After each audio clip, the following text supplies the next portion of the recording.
raak jy ook opgewonde as jy hoor van Jesus se hemelvaart. Ons herdenk in hierdie dae Jesus se hemelvaart. Toe hy van die aarde af opgevaar het na die hemel van waar hy gekom het, om nou te sit aan die regterhand van God die Vader in die almagsposisie. Jesus, die koning van die konings, verheerlik op die troon, as die lewende, waaragtige God. O, dit is 'n wonderlike getuienis. As ons daaraan dink, ja, hier van Paasfees af het ons dit sien kom, die ingrypinge van die hemel deur Jesus hier op aarde. Ons het gesien die Goeie Vrydag se hartseerpad, toe die Seun van God, die Seun van die mens gekruisig is. Toe hulle hom gevange geneem het die donderdag aand, hoe hulle hom veroordeel het, tot die dood veroordeel het in die Joodse Raad in Anna se paleis. Daar in Caiaphas se paleis het hulle saamgekom, en hulle het allerhande klagtes en goed teen hom onregverdig bymekaar gemaak. En toe, die volgende dag, die Vrydag, het hulle hom gevat na Pontius Pilatus, die goewerneur, die owerste van die Romeinse regering, wat juis in daai gebied die doodstraf kon oplê, en gevra, sal jy asseblief hierdie Jesus van Nasaret kruisig en doodmaak. En dan ken ons die hartseer verhaal van Jesus op Goeie Vrydag, wat uiteindelik gegeesel, geslaan, gemartel, aan die kruis vasgespijker is, en uiteindelik aan die kruis uitgeroep het, dis volbring. Ek het die offer gebring, ek het betaal, die prys is betaal, nou is daar vergifnis, ek het die sonde van die wêreld op my geneem, ek het die straf en die oordeel van God op my laat neerkom, sodat daar nou vir ons vrede kan kom, vir elkeen wat nou na hierdie Jesus wat op die troon sit, kom en voor hom buig, is hy die enigste ene wat kan vergewe, kan vrymaak, kan skoon en nuut maak. Ons wil by hierdie geleentheid praat oor die hemelvaart, en die betekenis van die hemelvaart, en oor die egtheid van Jesus wat lewe, dat ons nie maar net 'n historiese figuur aanbid nie, iemand wat lank gelede gelewe het en op aarde was, en wat gesterf het, en is verby. Nee, ons wil kyk na die Jesus, wat uit die graf opgestaan het, en opgevaar het na die hemel, en wat sit aan die regterhand van die Vader en regeer in heerlikheid, van waar hy weer sal kom, om te oordeel die lewende en die dode. Ja, ons sit en wag vir die wederkoms, wanneer hierdie bedeling tot 'n einde gaan kom, en hy weer op die wolke gaan kom, en ons hom gaan sien in sy heerlikheid. Ons kan nie wag vir daardie heerlike dag, wanneer die sonde en al die sleg van hierdie aarde tot 'n einde kom, en die heerlikheid van God in die hemele gaan deurbreek. As jy ons wil kontak, ons het 'n WhatsApp nommer hierso, jy is baie welkom om vir ons te skryf, of net te stuur, gebedsversoek, of 'n getuienis van wat die Here besig is om in jou lewe te doen. Dit is vir ons so lekker om te hoor van mense, wat se lewens verander, wat die Here vind, wat met nuwe toewyding die Here begin dien. Ons nommer is 079-195-1586. Jy is ook welkom om vir ons te volg, op sosiale media, op Instagram en Facebook en X, dan is hierdie boodskappe ook beskikbaar op YouTube. So, hierdie episode en al die ander boodskappe is beskikbaar. Jy kan maar net na YouTube toe gaan, na Dirkie van der Spy bediening, en jy sal dit daar vind. Nou, ek het gesê ons wil bietjie stil staan by die hemelvaart, ons weet wat gebeur het, die kruisiging, die sterwe van Jesus op die Vrydag, die stil Saterdag, die Sondag, die opstanding, die oop graf, en dan die verskyning aan verskillende mense. Die verskyning aan Maria, aan die vrouens, aan Petrus, aan die apostels, aan die disippels, meer as een keer. Die verskyning aan die Emmausgangers, wat op pad terug is van Jerusalem, gedog het is als verby. Die verskyning van Jesus aan 500 mense by 'n geleentheid waaroor Paulus skrywe. Paulus het na die hemelvaart van Jesus, het hy geskrywe voor die evangelies nog verskyn het. En dan skrywe hy al hierdie feite wat ons in die evangelies lees. Kom ek gee net vir hierdie opsomming van wat hy in 1 Korinte 15 spesifiek sê. Vers 3 sê, die belangrikste wat ek aan julle oorgelewer het, en wat ek ook ontvang het, is dat Christus het vir ons sondes gesterf, volgens die skrifte. Hy is begrawe, en op die 3de dag opgewek, volgens die skrifte. Hy het aan Sefas verskyn, daarna aan die 12, en daarna aan meer as 500 broers tegelyk, van wie sommige al dood is, maar die meeste nou nog lewe. Daarna het hy aan Jakobus verskyn, en toe aan al die apostels, en heel laaste het hy ook aan my, die ontydig geborene, verskyn. Die verhaal van Jesus, wat gesterf het en in 40 dae verskyn het aan verskillende mense, om hulle te oortuig en te bewys, dat hy lewe, dat hy die dood oorwin het, dat hy die prys betaal het, en gesê het dat hulle moet wag, en dat hy hulle sou kry, as hy terug gaan hemel toe. En daar het hulle by mekaar gekom, en daar was engele wat gesê het, julle die Jesus nou sien opvaar na die hemel, julle sal hom net so weer sien terugkom, en elke knie sal voor hom buig en erken dat hy die enigste ware God is. Hierdie Jesus wat na die hemel toe opgevaar het, sal weer terugkom. Dis die boodskap wat ek en jy het. Hierdie Jesus lewe. Hy is nie meer dood nie. In daai 40 dae het hy sedert sy opstanding bewyse gelewer dat hy lewe. Het hy aan soveel mense verskyn. Daar is soveel bewyse. As jy net gaan na die grafsteen wat 2 ton geweeg het, 16 soldate pas hierdie graf op, want hulle is so bang. Hier kom 'n opstand en die disippels kom en hulle breek die graf oop wat hulle toegemessel het, en hulle steel die graf, die lijk in die graf, en hulle vat vir Jesus weg en sê hy het opgestaan. Daarom pas hulle die graf op, en ten spyte van al hierdie voorsorgmaatreëls, is daar 'n dreuning, en die aarde wat skud, en die grafte wat oopbreek, en die graf van Jesus wat oopval, en hy stap uit, en hy leef. En die engel wat daar sit sê, wat soek julle, vrouens wat sy lijk wil kom balsem hier? Hierdie Jesus wat julle soek, is nie meer hier nie, hy het opgestaan en hy leef. Kort daarna verskyn hy aan Maria, later aan Petrus, aan die disippels. Hulle lewens verander. Hulle wat nou bang was en weggekruip het nou 'n vrymoedige getuienis. Hier het iets in hulle hart gebeur, wat hulle oortuig het, dat Jesus is nie meer dood nie, hy leef. En hulle wil vir die wêreld vertel. Hulle het dit ervaar. Hulle het dit beleef. Jesus leef. Daar is oorwinning oor die sonde en oor die dood en die graf. Hulle wil dit vir almal vertel. Dis die wonderlikste nuus, hulle is nie meer bang nie, hulle is nie meer skaam nie. Vroeger het hulle weggekry, daardie 120 in die bo vertrek was te bang om uit te gaan. Nou het hulle vrymoedigheid, want hulle weet, die Jesus leef, sy gees het hulle kom vervul en hulle kom bekragtig. Hulle is nie meer skaam nie. Sal jy sterf vir iets wat jy nie glo nie? Hierdie disippels het uit mekaar gespat na Jesus gesterf het. Wat het gemaak dat hulle begin het om sy dood te vier met blydskap? Hulle is nie meer hartseer nie, want hulle weet hy is nie meer dood nie.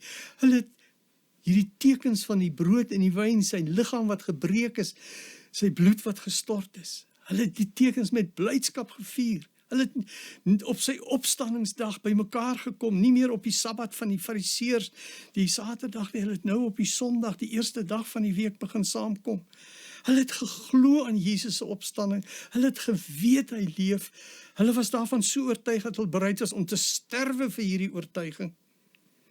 Ja, gaan lees bietjie die geskiedenis van al hierdie, in die buitebybelse geskiedenis, skrywers het baie daaroor geskrywe. Byvoorbeeld, ons weet van Paulus, wat onthoof is in Rome vir sy geloof. Petrus wat onderstebo gekruisig is terwille van sy geloof. Jakobus wat gemartel is. Hulle het almal gesterf. Matthias, die een wat in Judas se plek gekies is, hy's verbrand op die ou end. So lees ons van Matteus self wat in Ethiopië, hoe hy daar doodgemaak is. Dit is verskriklik as ons lees hoe hulle verbrand is, hoe hulle met klippe doodgegooi is, hoe hulle vir hulle geloof betaal het, maar hulle met vreugde het hulle gesterf, omdat hulle aan Jesus behoort het en hom gesien het, so Stefanus wat daar doodgegooi is met klippe en skielik gaan die hemele oop en hy sien vir Jesus wat leef, wat aan die regterhand van die Vader sit. Dis die goeie nuus wat ons ook het, dat ons weet, Jesus leef regtig. Hoe kan jy dit verklaar, dat daar profesieë was deur die hele Ou Testament, voorspellings, dat Jesus sal kom en hy sal gekruisig word, hy sal sterf, maar op die 3de dag sal hy opstaan. Hierdie beloftes, soos die skrifte gesê het in vervulling gegaan. Dat hy gebore is in Bethlehem, nie in sy dorp Nasaret nie, dat nie 'n been van hom gebreek is nie, hoe hulle vir 30 silwerstukke hom verraai het, hoe dat al hierdie profesieë wat daar was oor hom, dis vervul. Hoe kan jy dit verklaar anders as dat dit die waarheid is, dat die Bybel die waarheid is, dat dit wat voorspel is, het nou in vervulling gegaan in die Nuwe Testament. Wat 'n getuienis in die wêreld, dat ek en jy ook weet, dis die waarheid. Ons is nie meer onseker nie. As ek net gaan kyk, ek weet nie of jy bewus is van hoe baie daar oor Jesus geskryf is, ook buite die Bybel, in die geskiedenisboeke van daardie tyd. Byvoorbeeld, Josefus het gelewe in Jesus se tyd, en hy skryf ook oor Jesus se kruisiging en sy dood, en van die wonderwerke wat hy gedoen het. Hy het al hierdie goed geskrywe, maar hy was nie 'n Christen nie. Maar hy het dit as feite, as historikus geskrywe. Dieselfde met, daar's 4 sulke Romeinse skrywers, geskiedkundiges, wat nagevors het en wat presies in Jesus se tyd geskrywe het na sy dood. Gaan lees maar 'n bietjie die geskrifte van Plinius, van Tacitus, Tallus wat byvoorbeeld geskrywe het oor die sonsverduistering wat daar tot in Rome was, wat saamhang met die kruisiging van 'n Jesus van Nasaret op Golgotha. Hierdie Bybelse gegevens word bevestig in al die ander literatuur. Daar's niks wat dit weerspreek nie. Ons Jesus leef. As jy gaan kyk na die boek wat Josh McDowell geskryf het, 670 bladsye omtrent. Hy het aanvanklik begin om die Christendom te weerlê as 'n klug. Dat Jesus nie werklik leef nie en hy nie werklik opgestaan het nie. En hoe meer hy begin navorsing doen het, het hy uit die opgrawings en die ou geskrifte, het hy begin agterkom, daar's meer bewyse dat Jesus leef as enigiets anders.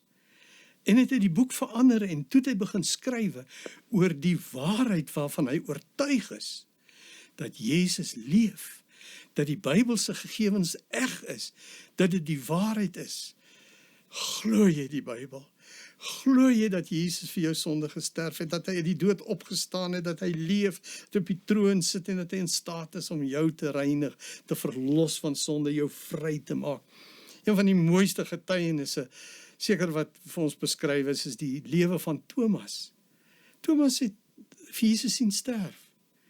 Hy het sien hoe slaan hulle hom, hy het gehoor hoe hulle hom vals beskuldig, hy het die onreg gesien, en daar gebeur niks nie, en Jesus kom nie oor dit nie, en hy verdedig homself nie, en daar slaat hulle hom in 'n kruis vas, en hy kom nie los nie, en dan sien hulle sterf hy. Thomas sien hoe hulle sy lijk afhaal, hoe hulle hom in die graf toemaak en toemessel. Dis klaar. Hy glo nie meer nie. Hy het gesien, Jesus is dood. Dis alles te vergeefs. Hy kom nie eers meer saam kerk toe nie. Hy kom nie eers meer van hulle byeenkoms toe nie. En Jesus verskyn toe aan die disippels. Maar Thomas is nie by nie. Die disippels vertel vir hom, die vrouens vertel van hulle het hom gesien. Hy sê, ek glo dit nie. Sal my nie met enigiets nou meer oortuig, as ek nie my vingers in die merke van sy hand en my hand in sy sy waar die spies ingesteek is. As ek dit nie kan voel en kan sien en ervaar, sal ek nie glo nie. En dan, volgende Sondag is hulle wel saam. En dan skielik staan Jesus by hulle. En hy sê, Thomas, kom hier. Kom steek jou hand hierin. Kom voel. Kom voel my wonde. Sien dat dit eg is. Sien dat dit ek is. Sien dat ek leef. Dat ek uit die dood opgestaan het.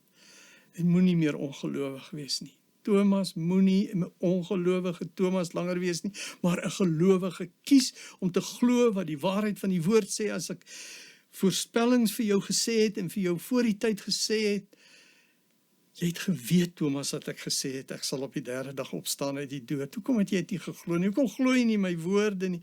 Hoekom glo jy liewers jou emosies en hoe jy voel en wat mense sê? O, jy is die realist. Jy glo nie hierdie goed nie. Jy wil sien. En dan is dit amper asof Jesus aan hom verskyn en vir hom sê, Thomas, vir jou en vir al die mense wat na jou kom, wat wou sien, kom hierso. Kom sê vir hulle, jy het my hande gesien. Jy het my sy se wonde gesien. Kom vertel vir hulle dat ek leef. Moenie langer ongelowig wees nie. Kom ek lees net vir jou hierdie aangrypende stuk geskiedenis in Johannes 20 vers 24. Thomas, wat ook Didymus genoem is, een van die 12, was nie by die disippels toe Jesus gekom het nie. Die ander disippels sê toe vir hom, ons het die Here gesien. Maar hy sê vir hulle, as ek nie die merke van die spykers in sy hande sien, en my vinger in die merke van die spykers steek, en my hand in sy sy steek nie, sal ek nooit glo nie. 8 dae later was Jesus' disippels weer by mekaar en Thomas was by hulle. Hoewel die deure gesluit was, het Jesus gekom en tussen hulle gaan staan en gesê, vrede vir julle. Daarna sê hy vir Thomas, bring jou vinger hier, kyk na my hande, bring jou hand, steek hom hier in my sy, en moenie langer ongelowig wees nie, maar wees gelowige opdrag, wees gelowig. Thomas sê vir hom, my Here en my God. En toe sê Jesus vir hom, glo jy nou omdat jy my sien? Gelukkig is die Jan, Piet, Susan, Gert, Johanna, Rita. Gelukkig is jy wat nie gesien het nie en tog glo. Jesus het nog baie ander wondertekens wat nie in hierdie boek beskrywe is nie voor sy disippels gedoen, maar hierdie wondertekens is beskrywe sodat julle kan glo dat Jesus die Christus is, die Seun van God, en sodat julle deur te glo in sy naam die lewe kan hê. Dis die wonderlike nuus wat ons het oor hemelvaart. Ons aanbid 'n lewende God. En kan jy sien, miskien is jy soos Thomas ook 'n pessimis, en jy leef uit jou emosies en jou gevoelens, en nou kom die Here Jesus en hy sê vir jou, glo wat ek sê, nie wat jy voel, wat jy dink, wat jy van bewus is en wat jy eerder kies om te glo nie. Onderskei die leuen en glo nou die waarheid. Dit is wat in my woord staan, is die waarheid. Wat ek sê is die waarheid. En dan sien ons dat hy eintlik vir hom sê, jy moet 'n keuse maak. Dis wat geloof is, Thomas. Jy moet kies. Jy moet kies om vas te hou en te glo wat ek sê. As ek sê ek sal op die 3de dag opstaan, dan sal ek dit doen.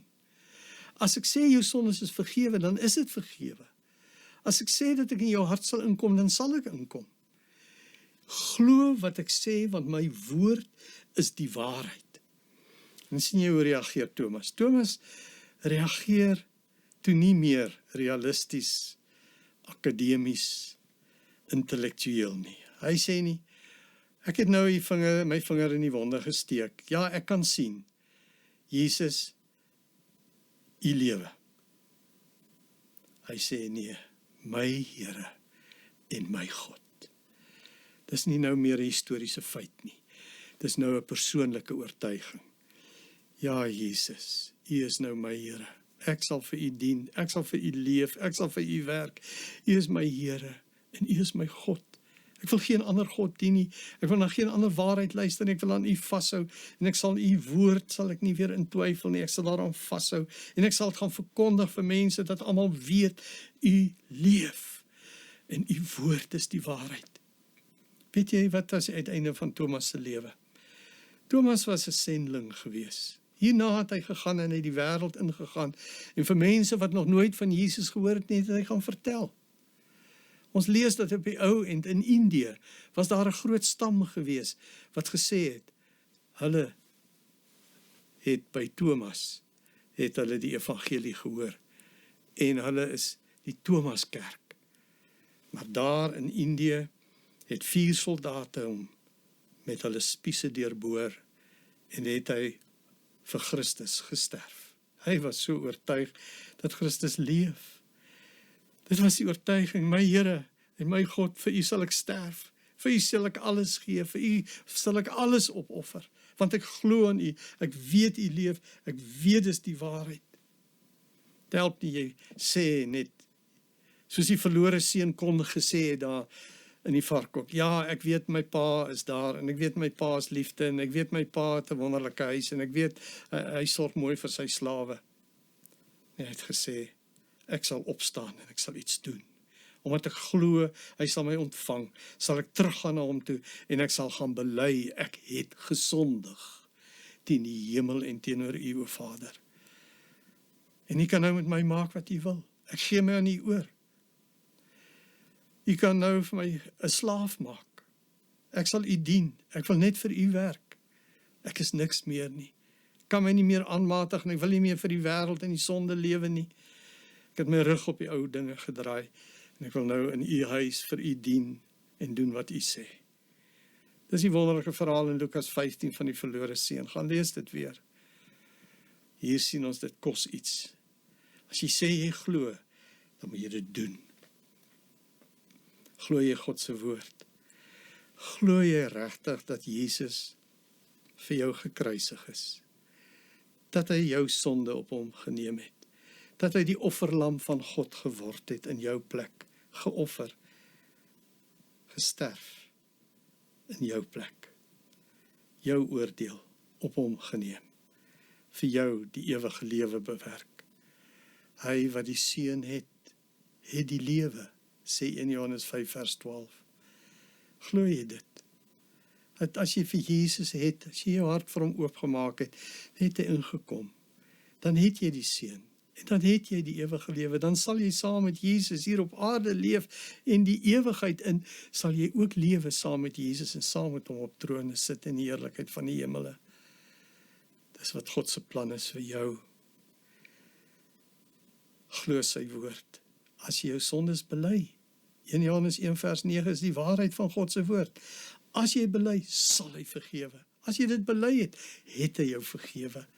Moenie omkyk agtertoe nie. Slaan jou hand nou in die ploeg en moenie omkyk nie. Lewe en werk nou vir die Here. Die ou dinge is verby, Jesus het dit weggevat. Al was dit rooi soos purper vlekke. Hy maak dit skoon en witter as sneeu. Weet, dat as die Here in sy woord sê, ek klop, en as jy jou hart se deur vir my oopmaak, sal ek ingaan. Glo sy woord. As jy oopgemaak het, dat ek kan inkom, skoonmaak, en daar kom woon en jou lewe beheer, dan het hy ingekom. Is hy nie meer buite nie. En as die Here in jou hart ingekom het, woon hy nou in jou, deur sy gees. Sy woord sê, jou liggaam is nou sy tempel. Sy Heilige Gees woon nou in jou. En daar staan in Handelinge 1 vers 8, en dis die waarheid, dat die Here sê, jy sal krag ontvang wanneer die Heilige Gees jou vervul, en jy sal my getuie wees. Jy kan nie uit jouself getuig nie, maar jy gaan 'n getuie word soos Thomas, omdat die Here in jou hart kom woon deur sy Gees, en sy Gees gaan jou bekragtig. Sy Gees gaan vir jou die gawes van die Gees gee, die woorde en die toerusting en die kragtige werking en die genesing en die heling. Hy gaan jou gebruik, hy gaan deur jou werk, en jy gaan 'n getuie vir hom wees. Sit jy met swaar en seer voor hom, is hy wat sê, Jesus self sê, kom na my toe, almal wat moeg en oorlaai is, en ek sal vir jou rus gee. Dis 'n troos, dis die waarheid. Die Here sê, kom, ek gaan vir jou troos, ek gaan vir jou heel maak, Ek gaan vir jou las van jou wegvat. Ek gaan dit dra, ek gaan jou hier deur sien. Jy gaan aan die ander kant uitkom, al lyk dit vir jou hoe onmoontlik. Kom na my toe, gee oor, gee die las aan my af. Ja, dit is die waarheid van God se woord, dat hy sê, hy is die een wat jou nuut maak. 2 Korinte 5 vers 17, as Christus in iemand se lewe inkom, word hy 'n nuwe skepsel. Jy's nuut, jy is nie meer jou ou mens nie. Hou op minderwaardige dinge dink en sê jy kan nie en jy is nie, en los daai negatiewe en sê ek is tot als in staat deur Christus wat my krag gee. Ja, jy weet, jy's nou 'n nuwe skepsel, want God het jou nie net goed en mooi gemaak, hy het jou ook kom herskape. Hy het jou herskep, hy het jou nuut gemaak. Jy's sy kind. Gaan lewe soos sy kind. Gaan praat met jou Vader. Gaan doen wat hy sê. Bly aan hom gehoorsaam. Hy is jou goeie herder. Hy gaan vir jou lei na groen waterweë en waters waar rus is. Kom ons bid saam. Here Jesus, baie dankie dat u lewe en dat ons nie maar net sommer hier in die wind praat voor 'n skerm nie, maar dat ons met u die lewende God praat. Dankie dat daar by u vergifnis is vir ons sonde, dat u ons waaragtig vergewe en skoon en nuut maak en die ou dinge wegvat. Dankie dat u dit doen en dat u in ons kom woon, Heilige Gees, vul ons harte. Maak ons vol van u, dat ons soos 'n fontein van u sal oorloop. Dankie vir u woord, vir u waarhede. Ons hou daaraan vas, ons leef daaruit. Jesus, u leef in my. Dankie, Heilige Gees, dat u in my woon. Dankie dat u my lei tot die dag wat Jesus my kom haal. Amen.